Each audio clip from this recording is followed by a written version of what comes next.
Welcome back to the final episode of our more in-depth predictions on the YouTube channel. Thank you for all the support we've had so far.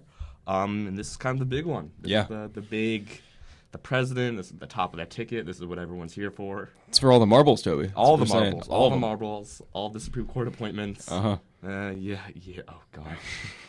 Whew. So, yeah, we're just going to jump right into it and start making our predictions. Yeah, we have 7 battleground states.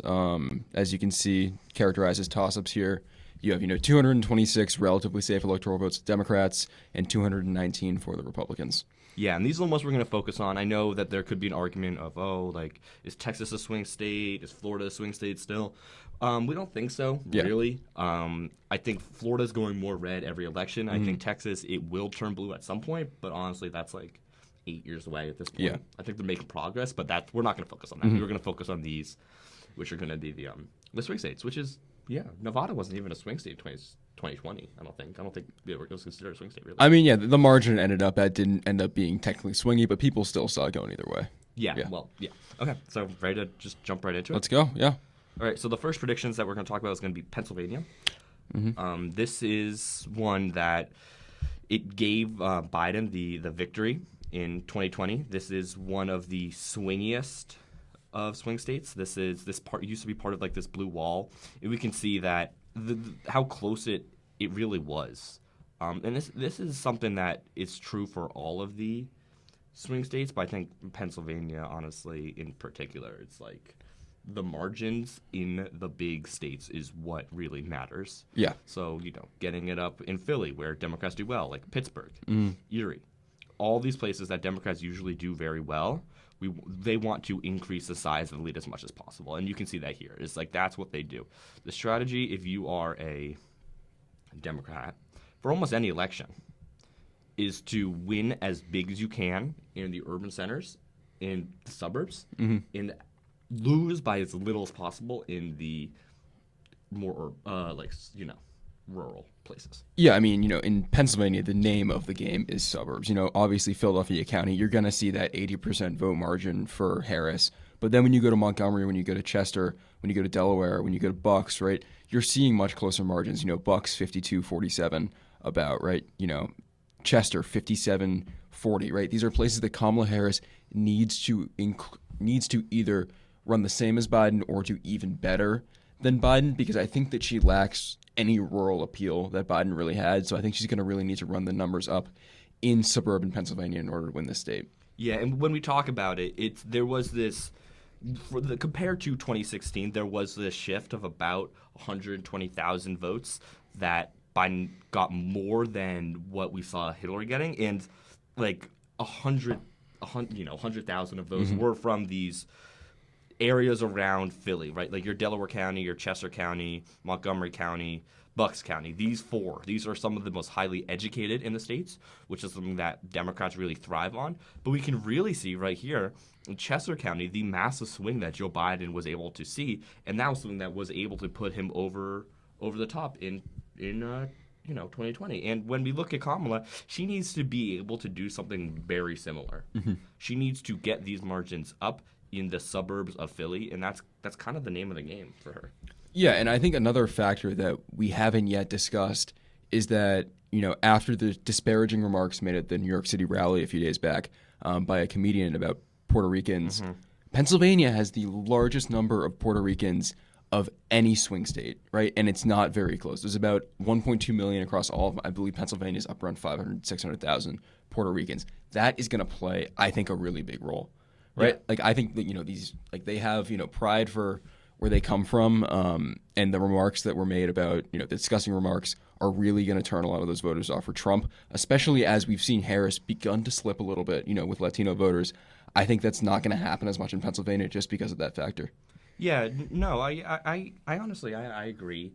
I think that we can look at the polling, but in almost all these states, the polling, it's very just similar. Everything's kind of tied. And this is something that we're going to see no matter what swing state you look at. The polls have been tied, and we don't know if that's because the race is actually tied or because people are so afraid to be wrong again that they want it to seem so it can be tied, so they can be like, oh, we told you it was going to be tied, or something like that. This is something that we're going to look at and we're going to be able to tell. But right now, honestly, I think that it could be very close, or they can just be scared of being wrong. This is the one election, personally, that I feel like I have no idea what's going to happen. Yeah. Because the polls have been not helpful. Yeah. Yeah, I mean, like, I think pollsters really need to first rethink their methodology, right? Random digit dialing does not work to get younger voters on the phone anymore. But it's also like they're all hurting their polls. They all don't want to be wrong. You know, like, respect to Quinnipiac specifically because they've refused to hurt their polls. But every other major pollster has done so. And, you know, you've seen even, you know, I think it was RCP, like, put New Hampshire back into the toss-up category. It's unthinkable. Like, it's not going to happen. New Hampshire, yeah. And that's the thing. It's just because, like, Trump normally does better than the polls think so. So what these pollsters are doing is like, oh, we have Trump losing by whatever amount, but he's been doing better. Let's just bump him up real quick. Yeah. If that's not the case and he's pulling where he's going to be, this could be a blue wave very easily. So me personally, I do think that Kamala Harris is going to win Pennsylvania. I'm with you, yep. I think that Pennsylvania is one of the states that I feel more confident in her winning. I think that it's among the three. Me personally, I don't want to spoil my predictions, but I think that the blue wall is starting to become a little bit more blue wall again, especially the amount of focus that Democrats have been giving in like a post-2016 world. So I think that Pennsylvania is likely going to go blue. I think that Kamala Harris has spent a lot of time there, a lot of energy there, and I think that she's done a good job kind of energizing the voters in the suburbs, and especially with Roe and this idea of if Trump wins that we're going to lose our access to abortion and lose our bodily autonomy is going to motivate the young, not necessarily young, but these like suburban women voters who they decide the election. No matter what, honestly, like they decide the election. That's who decides the election. Like I don't.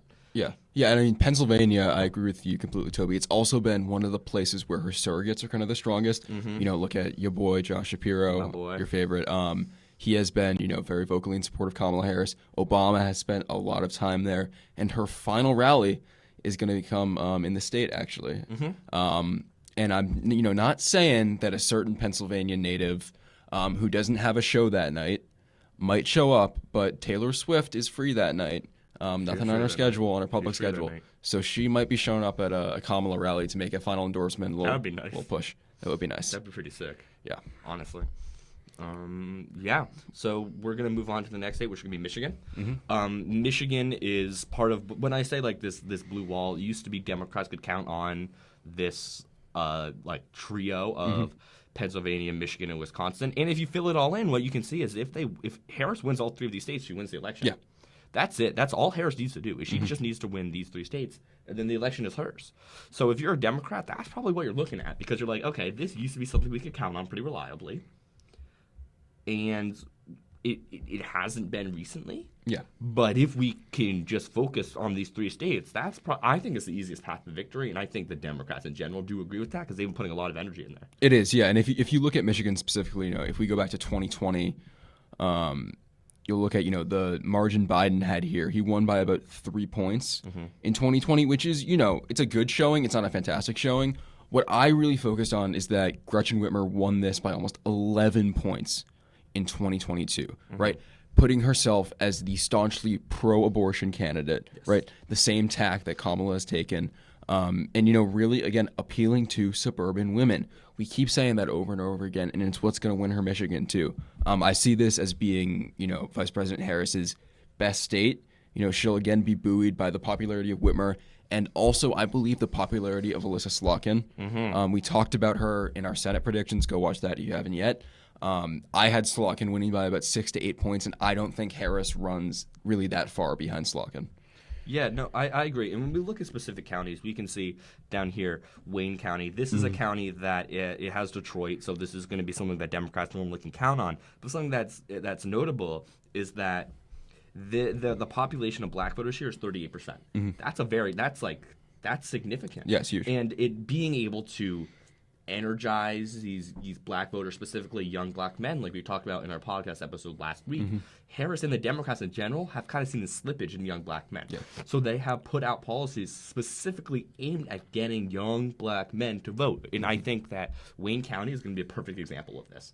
If like, if this message is resonating with the young black men, we will see it in Wayne County, and we'll see it basically immediately. Yeah, and I mean, looking at Wayne specifically, you have seen Donald Trump in his rallies, say awful disparaging things about the city of Detroit, a city where he has to get to Wayne County, he's got to get to 33, 34% if he wants to win the state of Michigan, and yet he keeps saying awful things about Detroit.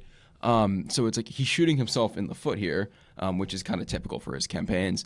But it's going to be the death of him in Michigan, really. Yeah, and when we talk about Michigan, Michigan is also one that this kind of third party, Jill Stein, a lot of the energy has been focused on Michigan. You might say, why? Well, it's because, especially here in Wayne County, this is the highest population of Arab Americans in the country. So if you are Jill Stein and you're trying to, you're basically, if you're Jill Stein, you're running on like, oh, they're both bad for Gaza. What do you do? Like, this is where Wayne County is where you're going to want to focus your energy. So it's going to be also interesting to see not only how can Kamala Harris turn out these young black male voters that she really needs, but also can she hold on to these, voters that normally would vote in her favor wasn't for Jill Stein trying to run spoiler. Yeah, I think we all remember the uncommitted movement from the primaries. But, I think that it won't be as much of a factor as Gaza has slowly shifted out of, I think, the public lens as we've all become more crazed with the election and not paying attention to actual news. But yeah, I don't think anyone really knows the attitudes of, the Arab Americans on the ground there unless they're on the ground there, right? Yeah. Like we can't tell you from, our podcasting studio at Trinity College what's happening. Yeah, what's happening in Michigan. No idea. But I think that her margin there is enough to sustain a little bit of losses among Arab Americans. Yeah, no, I would agree. And then something also that we're going to kind of switch to is going to be Oakland County right here. This is a county that used to be pretty reliably Republican. However, we see a shift, and this is a shift that we've just kind of seen like nationwide. Yeah. Is it used to be people that were college-educated, rich, white people, basically, would vote for Republicans. That's how it used to go, because it used to be, like, if you think back, close your eyes, like, Vietnam era, what do you see? You see, like, oh, the Democrats were, like, the hippie party, and then the Republicans were, like, that law and order party. Yeah, famous hippie Lyndon Johnson. Yeah, oh, come on, give me a break. You know what I mean? Like, this kind of, like, idea that, like, oh, Democrats are lazy, and, like, Republicans are, like, the people in the suits, and, like, the educated, and they talk like this, or whatever. But that's kind of switched away. Yeah. And now it's like these highly educated voters, frankly, they know that the Republicans are just spewing BS. Yep. And that's kind of the name of the game right here. Because if we go to see where not only the size of the lead, but where the shift was, Oakland County, it was one of the most significant shifts in the vote, not like percentage-wise, but like vote count. Yeah, vote count was huge. Like, this was Biden's biggest vote shift in 2020. Like, this is the name of the game in Michigan. Yeah. It was right here, Oakland County, these educated voters, these rich, educated voters. And once again, there's going to be a lot of white suburban women here. That's who Harris has to win. Yeah. That's who she has to win. And then, like we said time and time again, you want to get the margins up in your big cities, and you want to keep the margins down, right? Because you can see that, losing by 5,000 votes, if you lose by 5,000 votes all around, but then you're able to win by, 300,000 votes, like it doesn't really matter. Yeah. So that's just kind of the name of the game. And I think that, honestly, Michigan, I think it's going blue. 100%. I think that it's going to be one of the safer blues. I don't think it's going to be the safest blue, but I think it's going to be number 2. In my mind, this is her best state. Really? Yeah, Is Pennsylvania's her best state, Toby? No, it's going to be something that we're really going to do next. I don't want to spoil it. I don't want to spoil it. This might surprise me, but I think that it is going to be her best state on vote margin and maybe even vote count. It might get it up Pennsylvania there. Yeah, no, I just think that the strategy of restoring the blue wall, and this is going to be a great transition, not to spoil what I'm going to just say. I think that Wisconsin is going to be her best state. Really? Yes. Let's dive into that one. Yeah, Toby. we're going to dive into this one. I think that's going to be your your best state for multiple reasons. Like I said, I don't even know how many times now, but if I'm a Democrat, I want to win these 3 states because right there you can see that just wins her the election. That's all you have to do is win those 3 states. So she's been spending so much time and energy here. And I think when we look at Wisconsin, over here, which is not working for me because of course it's not. When we look at Wisconsin, we can see that this was a flip for Biden since 2016, and we see that some of the, Dane County, which has Madison in it, this is one, and I don't know, I'm not going to say it again, but you know what, I'm going to say it again. If you're a Democrat, you want to get these margins up. You want to limit the amount of losses otherwhere, and you see that right here, Madison. And you see right here, Milwaukee County. Real quick, I love how they make it so easy to name their counties after the biggest city here. I'm tired of counties that are named for random place. They don't have the big city. You know what I mean? Yeah. Call it Chicago County if Chicago's in it. Call it something like LA County. Stuff like that. That makes life easier. Anyways, getting these up is going to be very, very helpful, and it's going to be the only way that she's going to be able to win. And this is progress that Biden made in 2020. We see these shifts, right? Dane County. This is the most important county in the state, and it had a 5-point shift. Yeah, I mean, Toby, just my thing about Wisconsin is that I don't know how much more room to grow Vice President Harris has, right? Because if you're looking at these margins here, we're already, 3-1 here, right? We're 6-4 here. We're, up by 12 points there, right? I don't know how much better she can do in these suburbs, in these college towns. That's really going to shift this election for her. What I am worried about is any losses out here, right? Because, it can be kind of a death by 1,000 paper cuts when you're looking at rural votes if you have every single rural county slightly increasing for Trump. I don't think it'll be enough to flip the state for him, but I think that it's going to limit Harris's ceiling here, where she can only really win the state for me by up to 2 points, right? And if you look at, past gubernatorial races, Tony Evers, the current Democratic governor, won in a nail-biter, right? The last time we had a Senate race here, the Republican won, right? It's not going to happen this year because Tammy Baldwin's going to win, but I still think that it's going to be, I think, the closest Rust Belt state for me. Yeah. You talked about it a little bit earlier, but this New York City rally that isolated these Latino voters. Yeah. When we go to right over here, Brown County, which has Green Bay in it, go Packers, I guess. No, not go Packers. I guess. Hey, no. Jordan Love, he's Jordan Love is good. We could have a spin-off podcast about this, actually. About sports, yeah. Yeah, Jordan Love, he's been performing pretty well, actually. But they have the highest Latino population in the state. And I'm not going to say it again, but this is an example of limiting how much you lose by. Yeah. Because you see that Trump won, but he won by less than he won in 2016. And that's what you have to do. I'm not expecting Harris to win this county, right? I don't think it's going to happen. But make it closer. Make it closer, which is it's not, it's a 10,000 vote difference. Yeah. But when the state was decided by, the state was decided by what? 20,000 votes? Yeah, it makes a big difference. Yeah. Yeah, massive.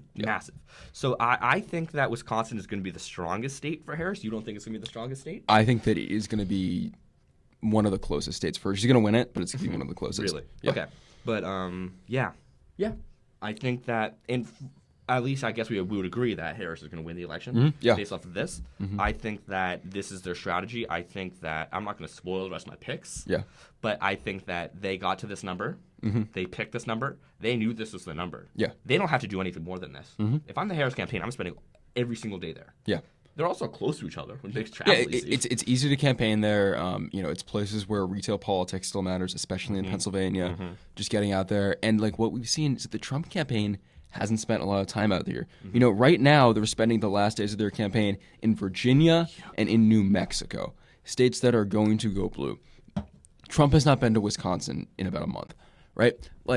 They're repeating the mistakes that 2016 Hillary made, right? And it's just it's kind of mind blowing because they have a roadmap for how you win an election with Donald Trump on the ballot from 2016, and they're not using it. Which I just think is just hilarious. And it sums up their campaign. I don't know what they're doing. Yeah. Frankly, they're spending so much time in New York City and California. I understand why, because that's where your donors are going to be. Sure. But come on, dude. It's the last stretch. The Trump campaign is so unbelievably hilariously poorly ran. Yeah. It makes me feel like, hey, maybe I can be a campaign manager. Like, if these guys got this job, maybe I could do it too. I think I could do a better job than them. Well, yeah, and the reality is that he's been running for 4 years, really. 8 years, really, when you look back to the beginning of his presidency. He's been doing rallies the whole time. Yeah. And it's the inability to plan ahead and call your donors in, the fall of 2021 and say, listen, it was stolen. We got kicked out of the White House, but we're going to go win it back. And I need your support now so we can start building for the future. And he didn't do that. Yeah, he sat on his laurels. He's had an easy job. Yeah. He started running in 2015. Yeah. 2015, 9 years ago now. Mm-hmm. Kamala Harris started running a couple months ago. Yeah. And she had the difficult task of trying to build up her name recognition. Who is she? Who is she? Not the vice president. Who is she? What does she believe in? And Trump, honestly, he's been just bumbling and fumbling this election away. Mm-hmm. If you had asked me 2 weeks ago, 3 weeks ago, who I thought would win the election, honestly, if you asked me yesterday who I thought would win the election, I would say it would probably be Trump. Yeah. But the days that we get closer to the election and the just absolute buffoonery of the Republican Party in Donald Trump's campaign, it's making it feel like we might get coconut pilled. And Toby, let's talk a little bit about Republican buffoonery, because our next state we're going to go to is the great state of North Carolina. Mm-hmm. Now, North Carolina is really a tough one for me because it is a state that I think under normal circumstances would go red, right? It's one that went red in 2020, right, if we look at the county-by-county breakdown. But the thing is, you have an idiot, misogynistic, racist Nazi running for governor in Mark Robinson. And he is going to drag all of this margin that Trump had in the state down all the way, right? Trump won by about 1.3%, and that's about 100,000 votes. I think it's very plausible that 100,000 North Carolinians changed their mind, not even because of Donald Trump, but because of Mark Robinson being on the ballot. Yeah, and you said 100,000, not to correct your math, but it's actually closer than that. It is, yeah. Yeah, Trump won by 74,000 votes, which is really close. And I agree with you 100%. I think that Mark Robinson, if he was not on the ballot, I think this would be a Trump state. Yeah. Because we see that, Wake County, this is one that Democrats have just been consistently improving on. Mm-hmm. In 2004, Bush won it with 51%. Then in 2008, Obama got 57%. And then 2020, Biden got 63%. This is how Democrats win. Not going to say that thing again. Mm-hmm. But this is an example, right? We have Wake County over here, and then when we go over here, we have where Charlotte is. This is just going to be another county where if you're a Democrat, you really want to get these votes up. And you can see these shifts in the favor of Democrats. And every year it gets closer and closer and closer to flipping. Mm-hmm. There are a couple states that I think that, if given time, it's going to flip to be Democrats. Mm-hmm. I think Georgia was my first pick. I think Georgia, if it had the makeup of it, then would be North Carolina, and then lastly, I think would be Texas. Yeah. Are states that will eventually end up flipping blue. Normally, I would say this is going to go to Trump. I think that Mark Robinson is going to drag down all the Republicans. Mm-hmm. But we don't know. In a normal political environment, yes. But it happened so long ago. Mm-hmm. First of all, not many people even heard about it. Yeah. Second of all, do people still remember it? I think with Mark Robinson, people definitely do. If you look at gubernatorial polling, they typically have Stein up 15 to 20 points. But I think I have Trump just barely winning this state. And what it's really going to come down to is what they call the research triangle here. We talked about this a little bit in our House predictions and talking about Donald Davis and North Carolina's first, right? How are these suburbs going to fare? Because you have this huge amount of vote, in these few counties, right? That's going blue. How is it going to shift? And will Kamala be able to pick up on any of that momentum? I think if she can really maximize her value in suburban areas, then the Democrats have a great chance to win North Carolina. But right now, I'm picking Donald Trump to win the state. Yeah, no, I agree with you. I also think that Trump's going to win the state. I think it's going to be closer once again. Mm-hmm. I think that they're going to be dragged down by Mark Robinson.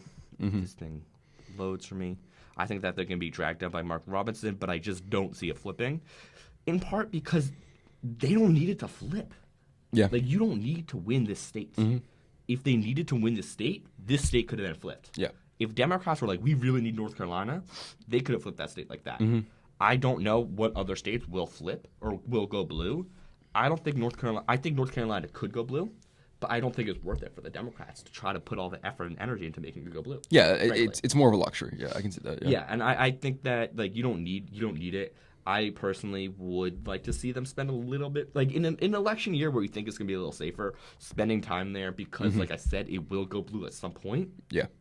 And building up this bench, this infrastructure, party-wise, I think would be helpful for them. But they don't need to. Yeah. They don't need to do any of that. So honestly, I don't know why they would spend any time there. Yeah. Yeah. Moving down to Georgia. We're just, this is a state that was very close. I think, correct me if I'm wrong, it was like the closest in. Yeah, it was, I believe, a 0.2 margin for Joe Biden. Yeah, it was 11,000 votes. 11,078, right? Did I? 11,000. No. 11,779. Yeah. So because Trump wanted him to find 11,780 votes. Yes. Yes. Very close, but not close enough. So this is a state that we've talked about. It's shifting blue. It had been shifting blue. Stacey Abrams showed us that. Yep. It's been shifting blue. I don't know. Georgia's the state that I don't know about. I think that, once again, if Harris won this, she could get it. Do I think she's going to get it? I don't know. Yeah, I mean, for me, this is one state that I feel like when we're watching MSNBC, Steve Kornacki has always just been so good at Georgia. Shout out to him. But like, if you look at Fulton, if you look at Clayton, if you look at DeKalb, look at Cobb County, right? These are the places that we talk about time and time again in Georgia about where Kamala needs to get votes, where Democrats need to get votes. The thing I worry about with this election is voter enthusiasm in Georgia specifically. Because if you think back to 2020, right? Remember just how crazy it was in Georgia? You had not one, but two incredibly high-profile Senate races happening at the exact same time that everybody was motivated to go out and vote. I don't know if they have that same enthusiasm this time around. And so in saying that, I think we really need to run the margins up, here in Fulton, in DeKalb, where I think Fulton's a place where you got to try to get to 75%. DeKalb, you got to try to get to 85%, right? Because I think that you're going to see a little bit of red backswing in our rural areas. And I think that's what's really going to decide Georgia is if we can get enough suburban vote here to offset the losses seen in the rural areas, making them even redder. It's why I think that Georgia's going to go for Trump by like less than a point, but I think it's still going to go Trump. Yeah, I think that is going to go Trump as well. I agree with you. It's the closest one. Part of it is because there are these like boomerang counties, and those are counties that went for Obama and then Trump and then back to Biden. There are none of those in Georgia. Yeah. Georgia has none of them. If we talk about other states, it's these counties that are really close, and then everyone's fighting over to win it.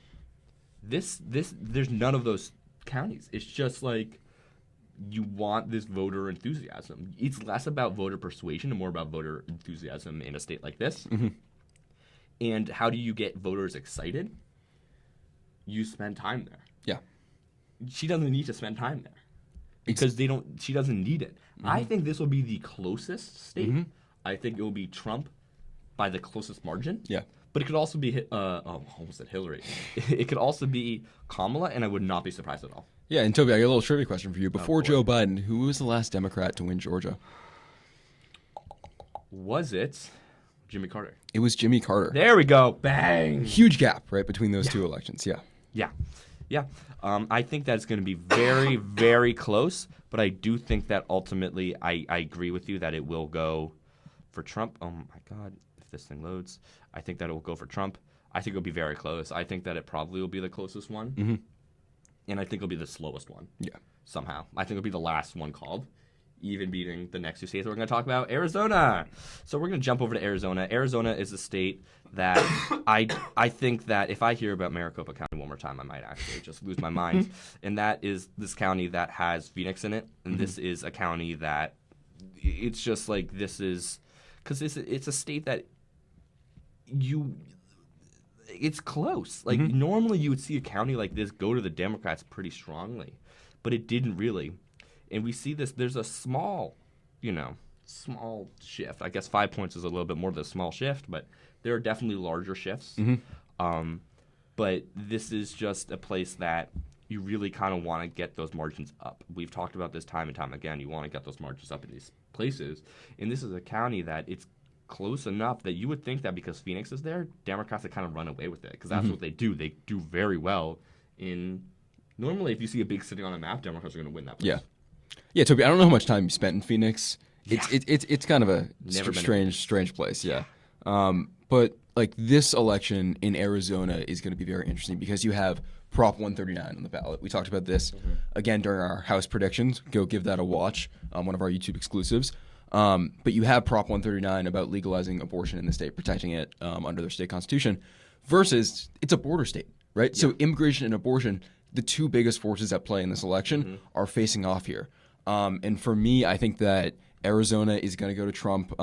We haven't really talked about polling much so far, just because you and I both think that it's kind of BS this election. Yeah. But from what we've seen, Arizona has polled the strongest for Trump.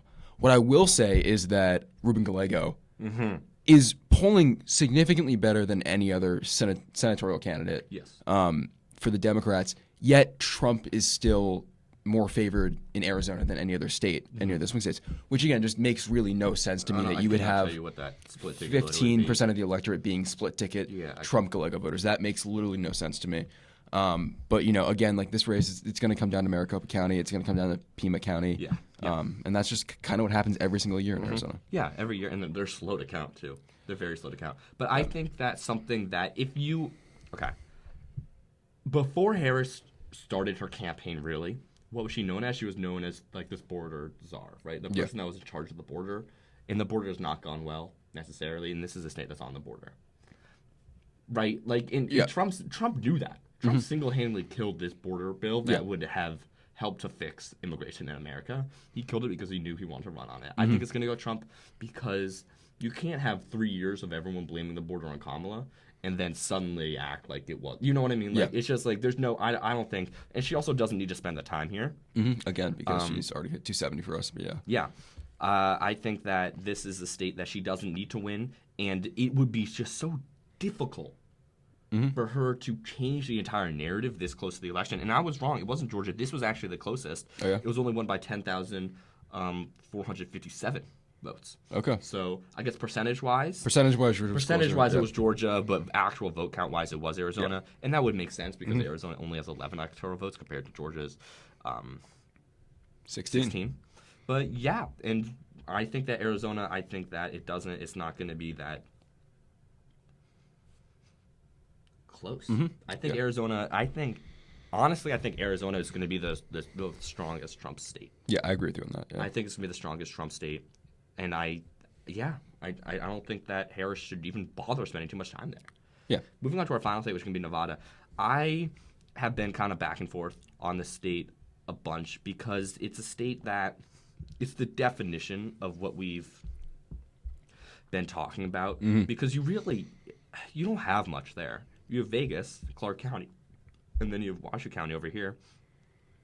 And then besides that, you got a whole bunch of nothing. Like you see in this entire county, there was only like 2,600 voters. Yeah, like that's like nothing. Yeah, come on. Yeah, and when you're looking at Nevada again, it's the two population centers, and that's kind of it. That's all they have. One thing I did look at when I was looking at past results, look at Carson City. Yeah. Place where there's a little bit of vote share, and where I think where Kamala could maybe improve on Biden's margin. It's also the state capital. It is the state capital. Which is surprising to me that you saw it shift Democratic a little bit, and like the reality is that Clark County shifted to the right. Yeah. Right. Last time. That's why it's so close. People think that Nevada is shifting to the right nationally. I disagree with them personally. I think that this one is going to go in Kamala Harris's favor. Again, it's going to be a close race. They might not finish counting this race until Inauguration Day, in all honesty. Yeah. This is definitely. I think. Yeah, I take this back. I think this is going to. Yeah, dude. Georgia, Arizona, and Nevada are just so slow at counting the votes. Yeah. It pisses me off, frankly. I just want to know. I get impatient.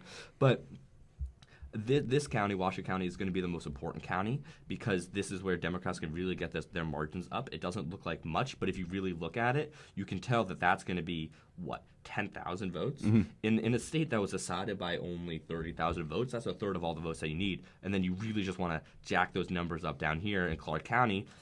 Clark County, win Washoe County by as much, and then you should be able to do what you need to do because Washoe County did go a little bit Democratic, but then we did see Clark County slightly went to the Republican. It was very slight, like a very, very small amount. But that's kind of A, that's where the only people really are, and B, that's just the name of the game. Yeah. I think it was close in 2020, and there's all this attention here. I don't think it's going to be that close.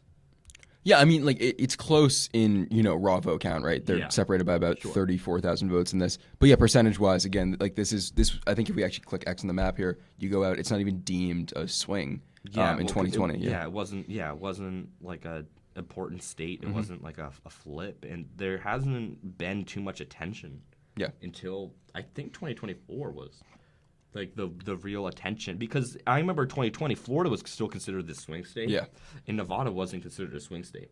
So that's kind of why I think that it's going to be carried by Harris. I don't think it's going to be particularly too close, but I do think that this is going to give Harris the nice victory that is needed, and it's also a nice little cushion of 6 votes. Yeah. You don't know what Trump's going to do.